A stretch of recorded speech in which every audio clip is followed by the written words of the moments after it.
نحمده ونصلي على رسوله الكريم اما بعد فاعوذ بالله من الشيطان الرجيم بسم الله الرحمن الرحيم رب اشرح لي صدري ويسر لي امري واحلل عقدة من لساني يفقهوا قولي۔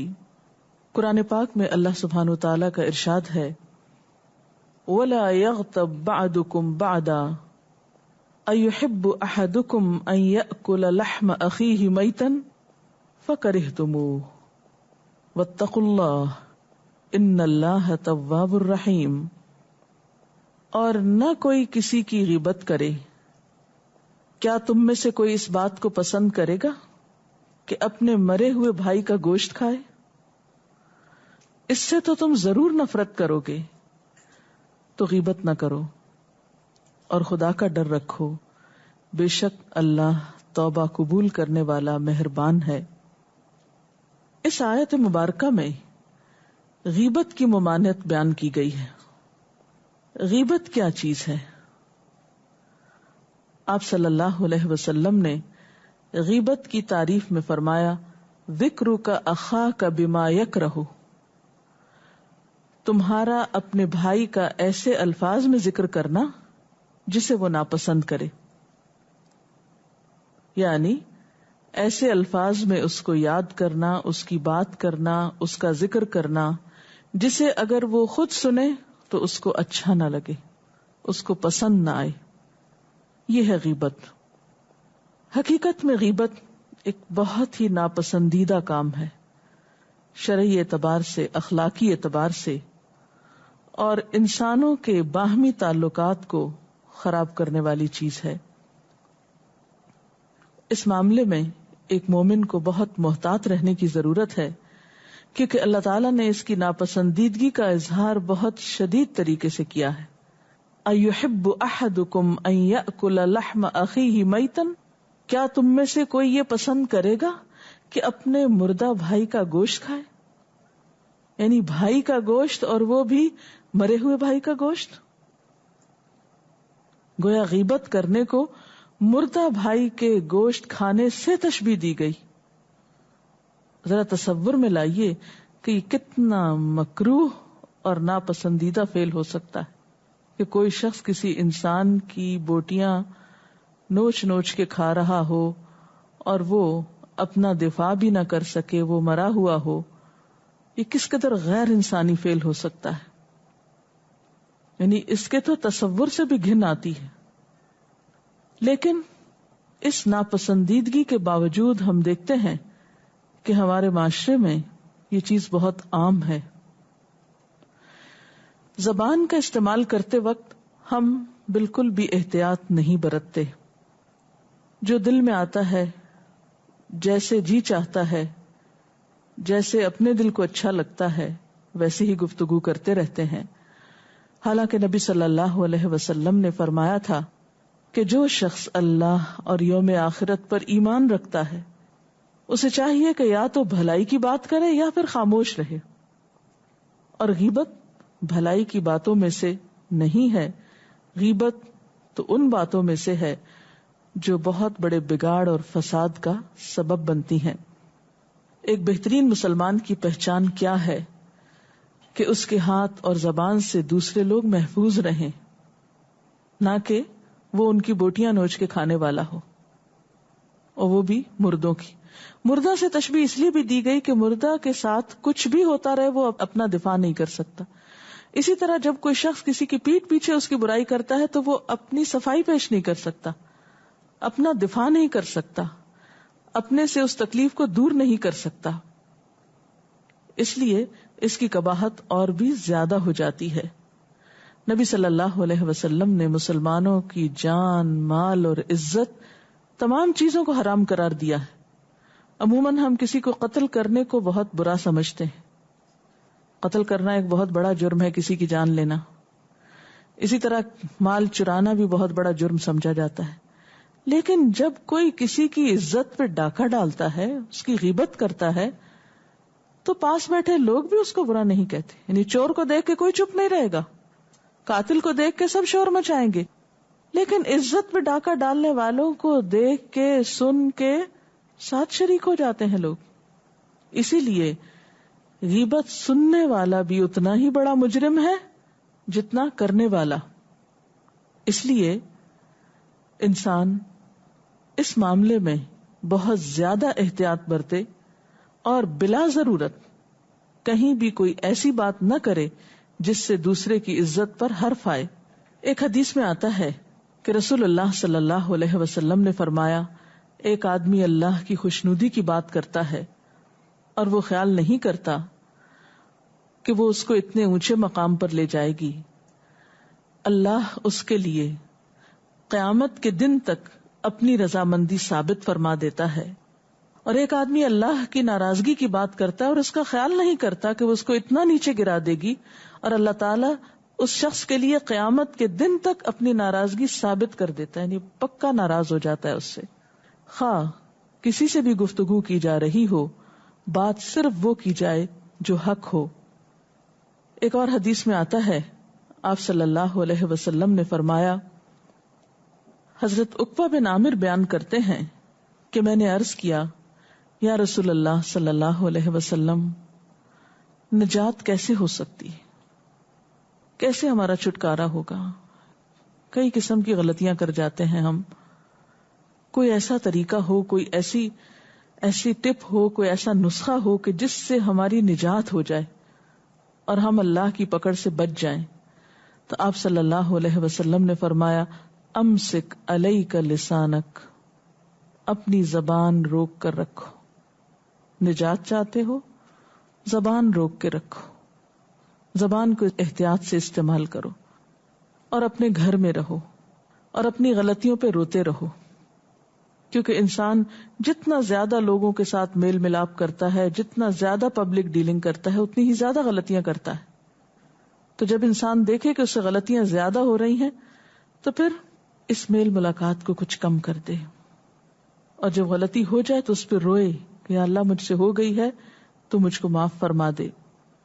پھر اسی طرح غیبت اور چغلی کا فرق جاننا بھی بے حد ضروری ہے. بہت سے لوگ جو کسی کی غیبت کرتے ہیں، اگر کوئی ان کو روکے یا منع کرے تو وہ فوراً کہتے ہیں کہ ہم سچ ہی تو کہہ رہے ہیں، یہ بات اس میں ہے، وہ شخص ایسا ہی ہے، ہم جھوٹ نہیں کہہ رہے. اسی لیے آپ صلی اللہ علیہ وسلم نے جب پوچھا کہ تم جانتے ہو کہ غیبت کیا ہے، صحابہ نے عرض کیا، اللہ اور اس کا رسول صلی اللہ علیہ وسلم ہی بہتر جانتے ہیں. تو آپ نے فرمایا، تیرا اپنے بھائی کے متعلق ایسی باتوں کا ذکر کرنا جن کو وہ مکروہ سمجھتا ہے. تو آپ سے پوچھا گیا کہ اگر وہ باتیں میرے بھائی کے اندر موجود ہوں جو میں بتا رہا ہوں، تو فرمایا کہ یہی تو وہ چیز ہے، یعنی اسی کا نام غیبت ہے. اور اگر وہ بات اس کے اندر ہے ہی نہیں جو تم کہہ رہے ہو، تو یہ تو بہتان ہے جو اس سے بھی بڑا جرم ہے. اور اسی طرح اگر غیبت دو لوگوں میں فساد ڈلوانے کے لیے ہو تو وہ چغلی ہوتی ہے، اور چغلی بھی نہایت ناپسندیدہ باتوں میں سے ہے. نبی صلی اللہ علیہ وسلم نے حجۃ الوداع میں نہر کے دن یعنی قربانی کے دن منا میں خطبہ دیتے ہوئے فرمایا کہ بے شک تمہارے خون، تمہارے مال، تمہاری عزتیں تم پر حرام ہیں، جیسا کہ تمہارا یہ دن حرمت والا ہے، تمہارا یہ مہینہ حرمت والا ہے، تمہارا یہ شہر حرمت والا ہے. خبردار رہو، میں نے حق پہنچا دیا، بات پہنچا دی. یعنی جب ہم حج پہ جاتے ہیں تو ایک ایک چیز کا بہت ادب اور احترام کرتے ہیں. تو ایک اور روایت میں آپ صلی اللہ علیہ وسلم نے ایک مومن کی حرمت اور عزت کو ان تمام چیزوں سے زیادہ محترم قرار دیا. اسی طرح بعض اوقات ہم اس چیز کی حرمت کو یا اس چیز کی برائی کو برا نہیں جانتے اگر کوئی ہمارے سامنے کر رہا ہو، جبکہ اللہ سبحانہ و تعالیٰ نے قرآن پاک میں ہمیں حکم دیا ہے کہ وَإِذَا سَمِعُوا اللَّغْوَ أَعْرَضُوا عَنْهُ. اہل ایمان کا شیوا کیا ہوتا ہے کہ جب کوئی لغو، بےہودہ، بیکار قسم کی بات سنتے ہیں تو اس میں دلچسپی کا اظہار نہیں کرتے، بلکہ اس سے اعراض برتتے ہیں، اس سے بے رخی برتتے ہیں. ایک اور جگہ پر آتا ہے کامیاب ہونے والے مومنوں کی صفت کے طور پر والذین هم عن اللغو معرضون، کہ وہ لوگ لغو سے، بیکار باتوں سے اعراض برتنے والے ہوتے ہیں.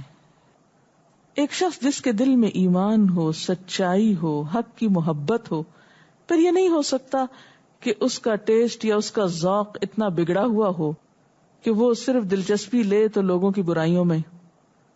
اور ویسے بھی تقوی نام ہے اس بات کا کہ انسان اپنے صلاحیتوں اور اپنے احساسات کے بارے میں بہت کانشیس رہے، کیونکہ ان السمع والبصر والفؤاد کل اولئک کان عنہ مسئولا. انسان کی سماعت، بصارت، دل، ان سب چیزوں کے بارے میں انسان سے سوال کیا جانے والا ہے. لیکن بات یہ ہے کہ ہم بارہا بھول جاتے ہیں. جب ہم یہ باتیں سنتے ہیں ہمیں یاد ہوتا ہے کہ ایسا نہیں کرنا، پھر کچھ دن کے بعد پھر بھول جاتے ہیں، پھر کرنا شروع کر دیتے ہیں. تو انسان کو بار بار یاد دہانی کی بھی ضرورت ہوتی ہے. اسی لیے ایسی مجلسوں میں حاضر ہونا جہاں بار بار انسان کو ان چیزوں کی یاد دہانی کرائی جائے، یہ بے حد ضروری ہوتا ہے. کیونکہ شیطان کا کام کیا ہے کہ انسان کو نیکی کے کام بھلائے رکھے اور غلطیوں میں مبتلا کیے رکھے. تو اللہ تعالیٰ فرماتے ہیں وَإِمَّا يُنْسِيَنَّكَ الشَّيْطَانُ فَلَا تَقْعُدْ بَعْدَ الذِّكْرَى مَعَ الْقَوْمِ الظَّالِمِينَ. کیونکہ غیبت تنہا تو نہیں ہو سکتی، اس لیے کیا فرمایا کہ اگر شیطان تم کو بھلاوے میں ڈال دے، تم پھر وہی غلطی کرنے لگ جاؤ، تو جو ہی یاد آئے کہ یہ تو غلط ہو رہا ہے تو پھر ایسے ظالم لوگوں کے ساتھ مت بیٹھو. یعنی انسان ایسی کمپنی کو ترک کر دے، ایسے لوگوں کو چھوڑ دے جو اس قسم کی باتوں میں دلچسپی رکھنے والے ہوں. آپ صلی اللہ علیہ وسلم نے فرمایا جو شخص اپنے بھائی کی عزت سے دور رہا، اللہ اس کے چہرے کو دوزخ کی آگ سے قیامت کے دن دور کر دے گا. یعنی جو شخص دوسروں کی عزت کی حفاظت کرتا ہے اور بچتا ہے اس بات سے کہ وہ دوسروں کی عزت لوٹے یا دوسروں کی عزت کو خراب کرے، تو اللہ تعالیٰ اس کو جہنم کی آگ سے محفوظ رکھیں گے. اس لیے ہمیں کوشش کرنی چاہیے کہ ایسی تمام چیزوں سے پرہیز کریں جس سے دوسرے مومنوں کی عزت پر حرف آتا ہو. اللہ تعالیٰ ہمیں اس کی توفیق دے. اگر کوئی سوال ہو آپ کے ذہن میں اس سلسلے میں تو آپ کر سکتے ہیں. غیبت کرنے والے اور سننے والے کو برابر کیوں کہا گیا ہے؟ اس لیے کہ دونوں ایک ہی کام کر رہے ہیں. کوئی شخص غیبت کر نہیں سکتا جب تک کہ دوسرا سنے نہیں. تو گویا جو سنتا ہے وہ کرنے والے کو انکریج کرتا ہے اور اس کا ساتھ دیتا ہے. تو ظالم کا ساتھ دینے والا بھی ظالم ہی شمار ہوتا ہے. بعض دفعہ ایسا ہوتا ہے کہ ہمارے سامنے کوئی غیبت کر رہا ہوتا ہے تو کوئی چھوٹا ہوتا ہے تو اس کو تو ہم منع کر دیتے ہیں، لیکن جب بڑے لوگ جو رشتے میں ہم سے بڑے ہوتے ہیں وہ کر رہے ہوتے ہیں تو اگر ہم انہیں منع بھی کرنا چاہیں تو وہ برا مان جاتے ہیں، مطلب کہ چھوٹے ہو کے ہم پر اعتراض کر رہے ہیں. تو پھر اس صورت میں کیا کرنا چاہیے؟ جی ہاں، ایسا ہے کہ بعض خرابیوں کو آپ جب وہ ہو رہی ہو تو نہیں روک سکتے. اس وقت اس پہ بند باندھنا بہت مشکل ہوتا ہے، خصوصاً جس سچویشن کا آپ نے ذکر کیا. تو اس کے لیے ضروری ہے کہ انسان ایسے لوگوں کی ساتھ ساتھ اصلاح کے لیے کوشش کرتا رہے، کسی اور موقع پر انہیں اس برائی کی طرف متوجہ کرے.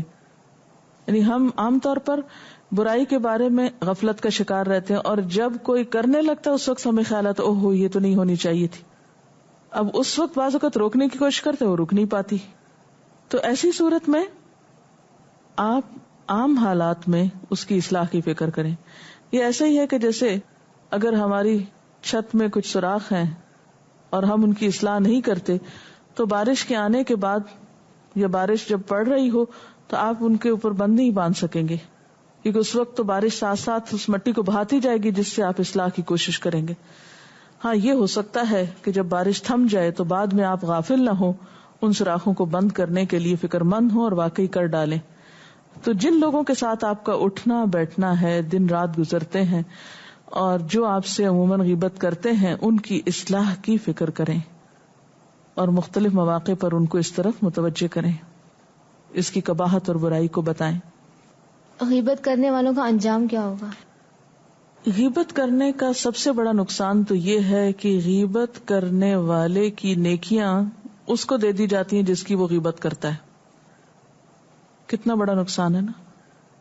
آپ جس کو برا بھلا کہہ رہے ہیں اپنی قیمتی نیکیاں اسی کو دے رہے ہیں. اسی طرح ایک روایت سے پتہ چلتا ہے کہ آپ صلی اللہ علیہ وسلم کا ایک مرتبہ گزر ایسی قبروں کے پاس سے ہوا جن میں دفن شدہ لوگوں کو عذاب ہو رہا تھا. تو آپ نے فرمایا کہ ان میں سے ایک کو تو چغل خوری کی وجہ سے عذاب ہو رہا ہے کہ وہ لوگوں کے بیچ میں پھوٹ ڈلوانے کے لیے ان کے پیٹ پیچھے ان کی برائیاں کرتا تھا.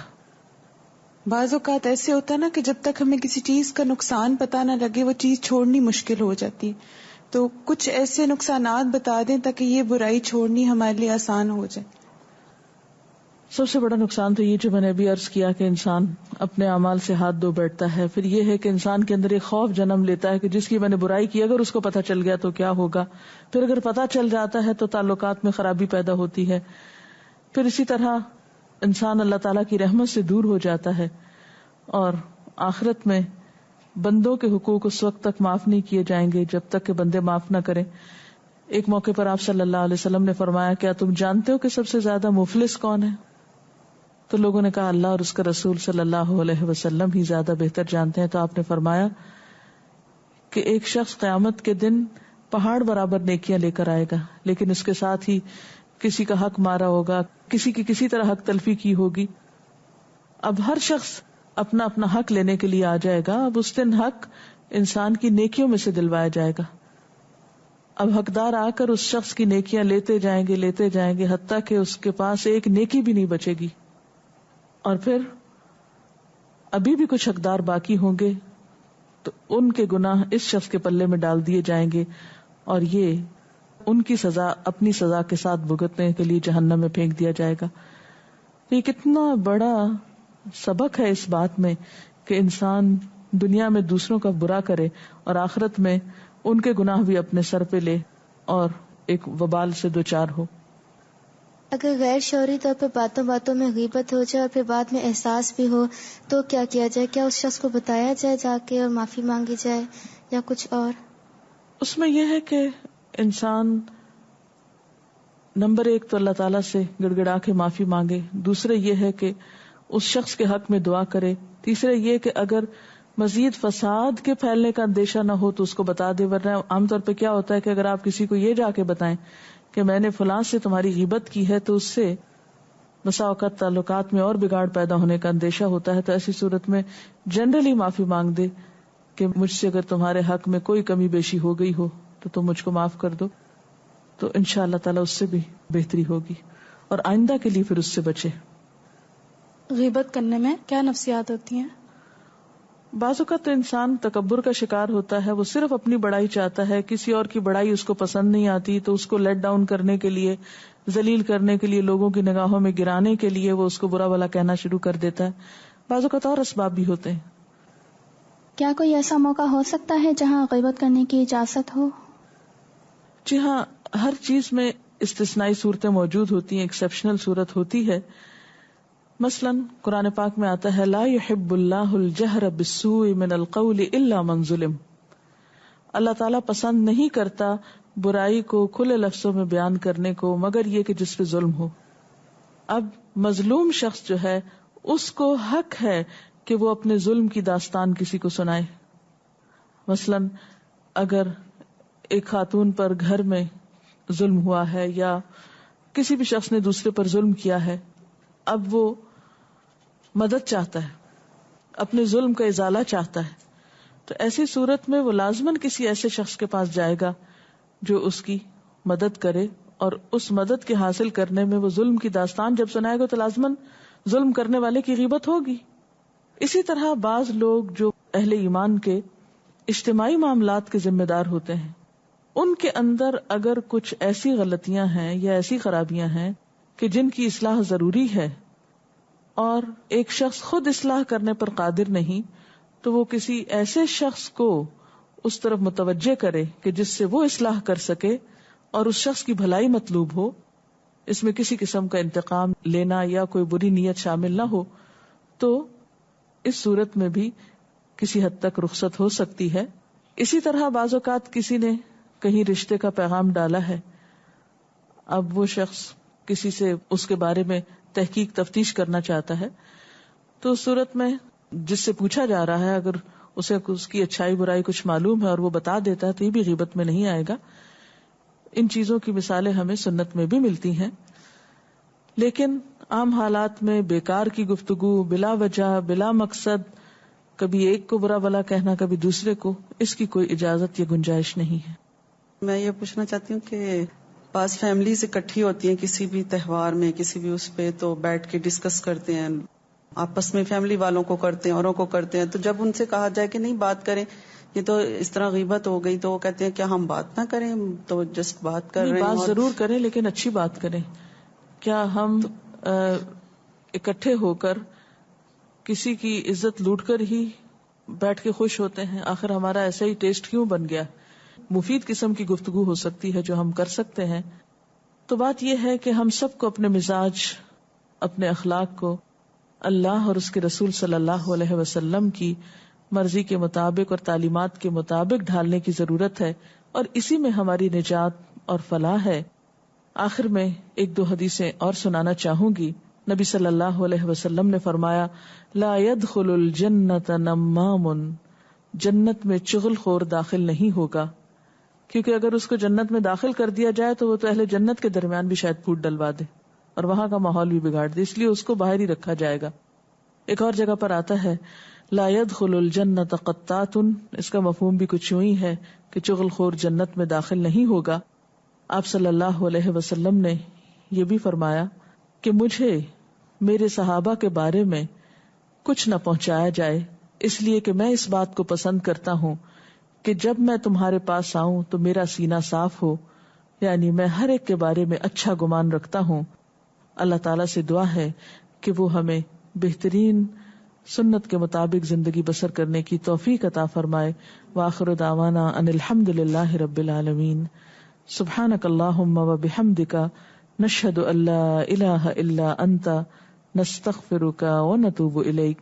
والسلام علیکم ورحمۃ اللہ وبرکاتہ.